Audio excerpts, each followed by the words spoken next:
Señoritas y señores, bienvenidos a otro video para Español 1. Welcome back to my clase de Español, señoritas y señores. This is a very quick and dirty grammar video, and the reason being is because, like a big dummy, I forgot to make a new video for you guys, you know? I really thought that the last video was the latest video, but it turns out that this video is the latest video, and when I forgot the last video was the last video and not the latest video, which is this is the latest video, and I don't know. Necesito mi café. I need my coffee. Yeah, so sorry about that, guys. So just to be clear, we are on Chapter 1B, Capítulo 1B, Español 1, Spanish 1, Purple Book, and yeah, let's fix this thing then. I mean, like, let's take care of this whole thing right now. So sorry for the delay and sorry for the confusion if I may have caused any confusion. You are still obligated to watch these, though. You are still putting comments in the comment section and making sure that you, you know, take care of your end of the deal. All right. So Chapter 1B, vocabulary, like I said. So let's find out what that's all about.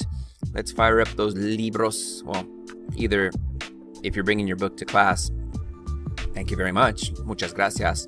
But then also, as you should know by now, you can look at the PDF version. Just follow the links to my website or from my website, and then this is what you get right over here. So once again, Capítulo 1B, ¿y tú cómo eres? And so, hopefully by now, you've got all of the vocabulary down that has to do with describing yourself, describing others. All right. So far at this point of La Clase de Español, we've worked with all this, but now it is time for us to learn the grammar for Capítulo 1B, Chapter 1B. So let's get right at it, ladies and gentlemen. All right. So, in Spanish, words that describe people and things are called adjetivos or adjectives in Spanish. All right. Now, I said this before, but I'll say it again. Be sure that you are paying attention in La Clase de Inglés, because those same skills apply to La Clase de Español. You got to know all your word parts. You got to know what a noun is, what a verb is, what an adjective is, and so on and so forth, because you apply that same knowledge to this right over here. All right. So read along with me, por favor. In Spanish, most adjectives have both masculine and feminine forms. The masculine form usually ends in the letter O, and the feminine form usually ends in the letter A. O, A. Okay. And notice the key word there is usually, because there are a couple of adjectives that will break those rules. More on that in a little bit. Masculine adjectives are used to describe masculine nouns. All right. So take a look at the example here. Marcos es ordenado y simpático. Marcos is organized and nice. But notice that the last letter of those adjectives all end in an O. So just like what it said right there from the previous paragraph, most of the time, if your adjective ends in an O, it's going to describe a chico. It's going to describe Marcos. Marcos is a guy. Feminine adjectives are used to describe feminine nouns, as you could tell. Marta es ordenada y simpática. So same sentence, but with a little bit of a twist. Marta is organized and nice. But now, since Marta is a chica, we no longer say ordenado, we say ordenada. We no longer say simpático, we say simpática. All right? So usually, if it ends in an O, chicos. If it ends in an A, chicas, usually. Okay, but let's talk about the ones that might deviate from those rules. Adjectives that end in the letter E, adjectives that end in E, describe both masculine and feminine nouns. All right, so there you have it, ladies and gentlemen. If you have an adjective such as inteligente, look what happens here. Anita es inteligente. Pedro es inteligente también. All right, so Anita is smart. Pedro is also smart. So if your adjective ends in the letter E, it can describe both chicos and chicas. All right, yeah. Take a look at this chart right over here.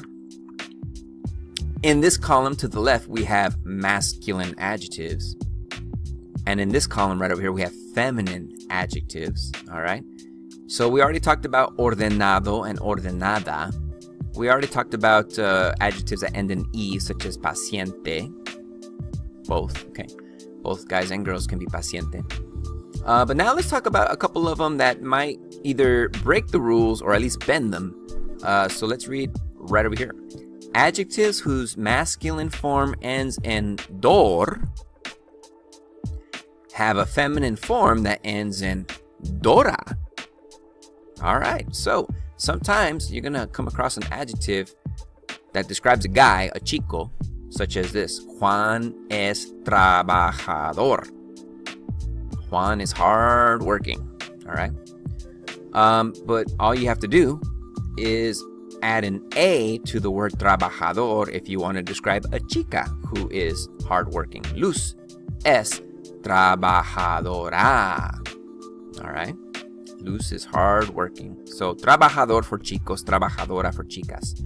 Some adjectives that end in A, such as deportista, describe both masculine and feminine nouns. This is the part where I've said this in class, but sometimes in Spanish rules are made to be broken and you just have to make those necessary adjustments. This is one of them.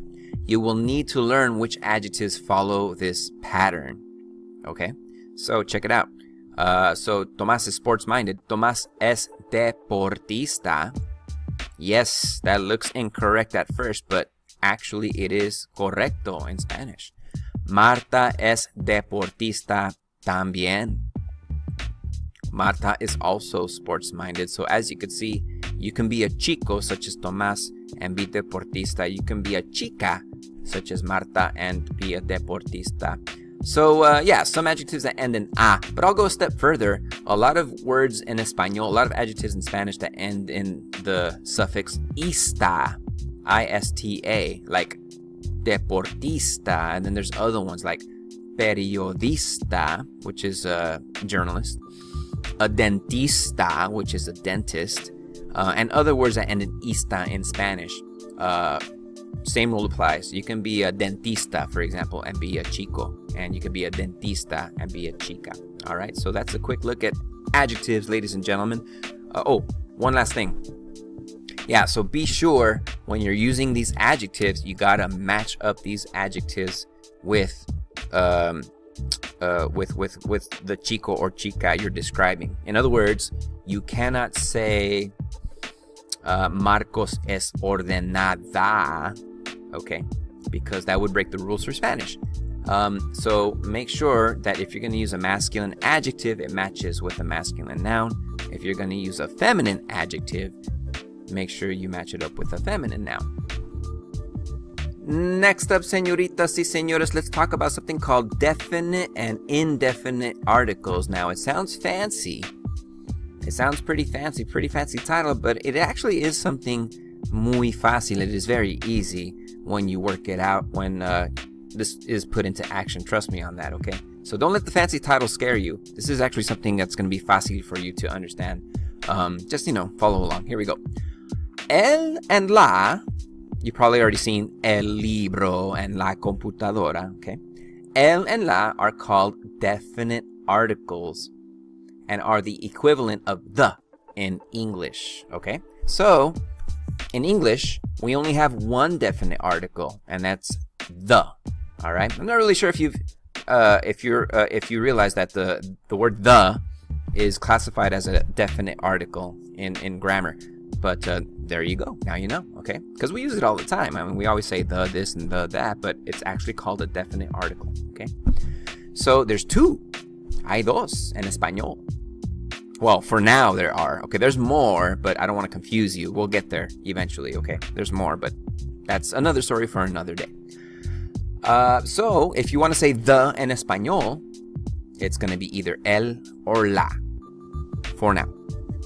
El is used with masculine nouns. La is used with feminine nouns. And once again, like I mentioned before, you've already seen words with definite articles such as this. Check it out. El libro, the book.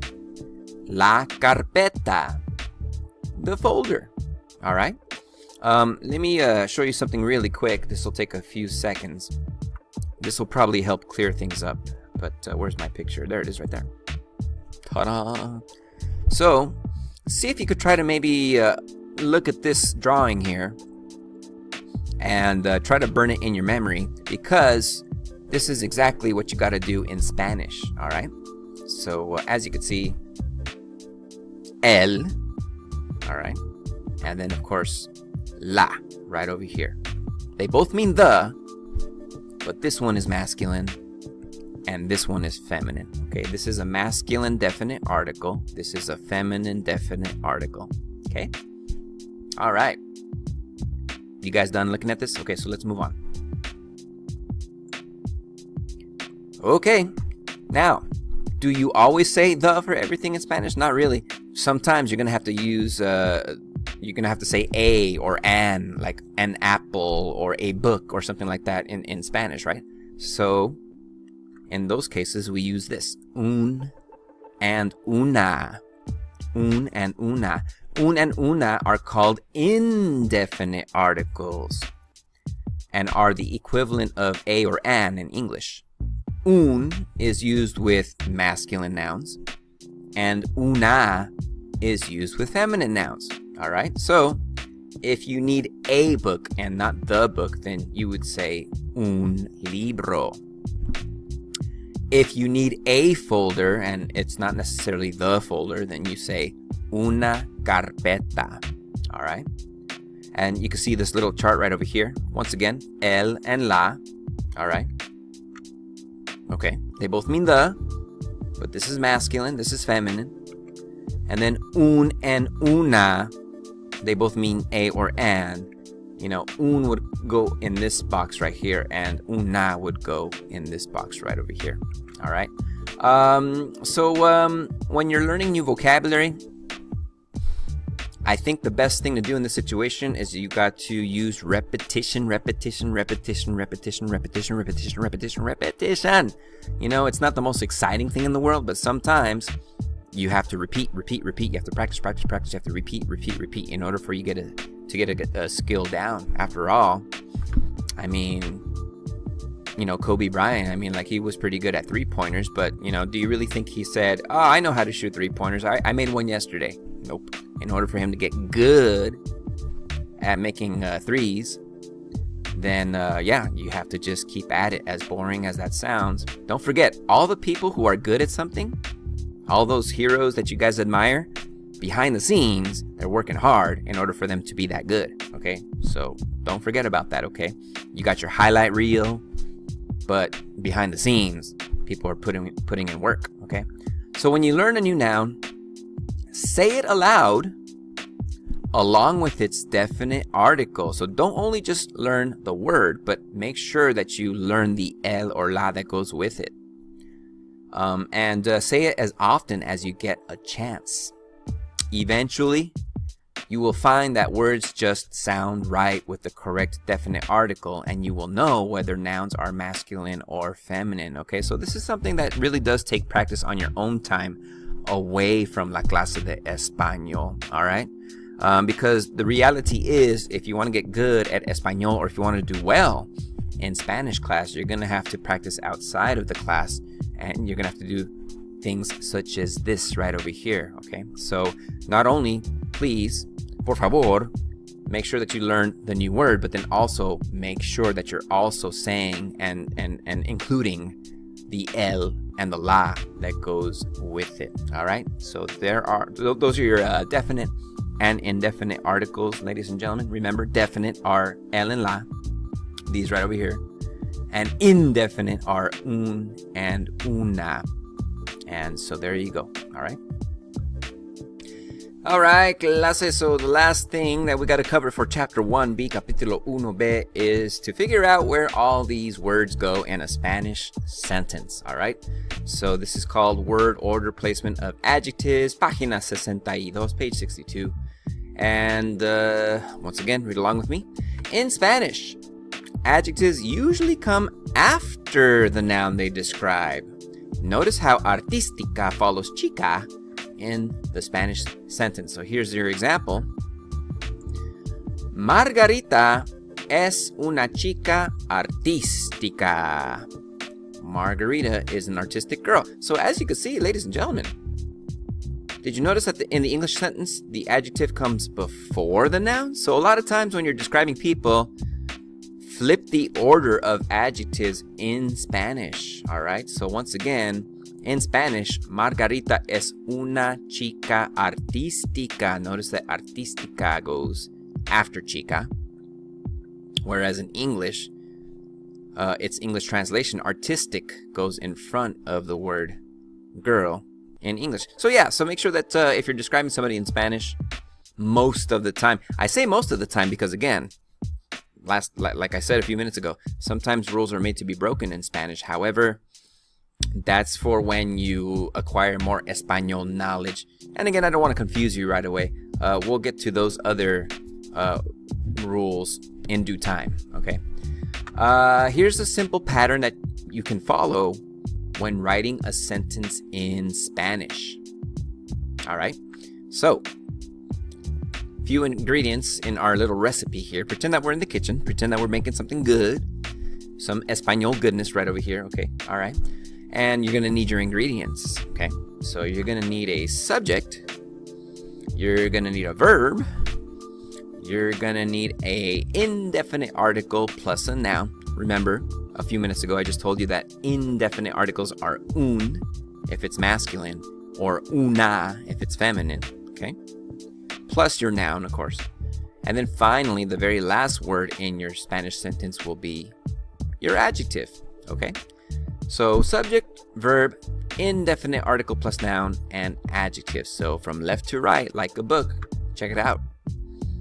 Margarita es una chica muy artística. I kind of like how they threw in the muy, very. Okay, so not only is she artistic, she's very artistic. Margarita es una chica muy artística. Huh? Okay, let's try the next one. Pablo es un estudiante inteligente. Pablo is an intelligent student. Pablo is un estudiante. Notice that it's a un estudiante because again, Pablo's a chico. You're going to need un and not una because that would be incorrect Spanish. And then of course, after your noun, inteligente is your adjective. And then the last one, La Señora Ortiz. Let me go ahead and just pause right here and remind you, if you're talking about Mr. and Mrs. So-and-so, you're going to say El Señor Ortiz if you're talking about Señor Ortiz. And then over here, as you see, if you're talking about Señora Ortiz, La Señora Ortiz. So use the definite articles El and La if you're talking about grown-ups. So El Señor Barbosa and La Señora Barbosa, for example, if you're talking about myself or Mrs. Barbosa. But anyway, on to this last example, La Señora Ortiz. That's our subject. Es is una profesora, a teacher, muy buena. Again, they could have just put buena, but you can throw in the muy to mean very in Spanish. Okay, so once again, La Señora Ortiz es una profesora muy buena. Look at that. Already in Spanish 1, you guys are formulating complete Spanish sentences, and that's pretty cool if you ask me. So once again, follow this pattern. Subject, followed by verb, followed by indefinite article plus a noun, and then followed by an adjective. You can't go wrong, all right? Don't forget, look at this little box in the upper right-hand corner where it says recuerdas, do you remember? To make a sentence negative, you place the word no before the verb. So, if you want to say that Eduardo's not a serious guy, Eduardo no es un chico serio. All right. No me gusta jugar videojuegos. All right.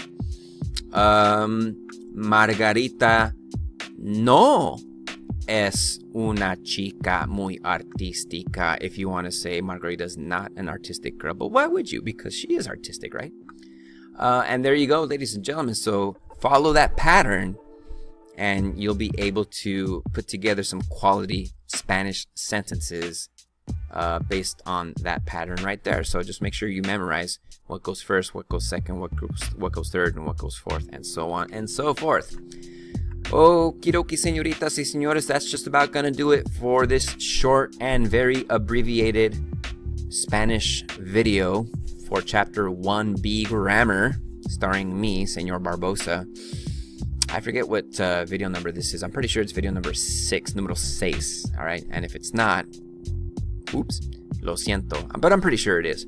But once again, clase, as with anything, por favor, make sure you're doing your part to practice and to be getting good at la clase de Español so you can do well and learn this beautiful language that I'm teaching you, okay? So make sure that you put in some time for Español. That's going to do it, señoritas y señores. I am out of here. And thanks very much for watching, and I'll catch you in the next video. So take it easy, clase. Adios.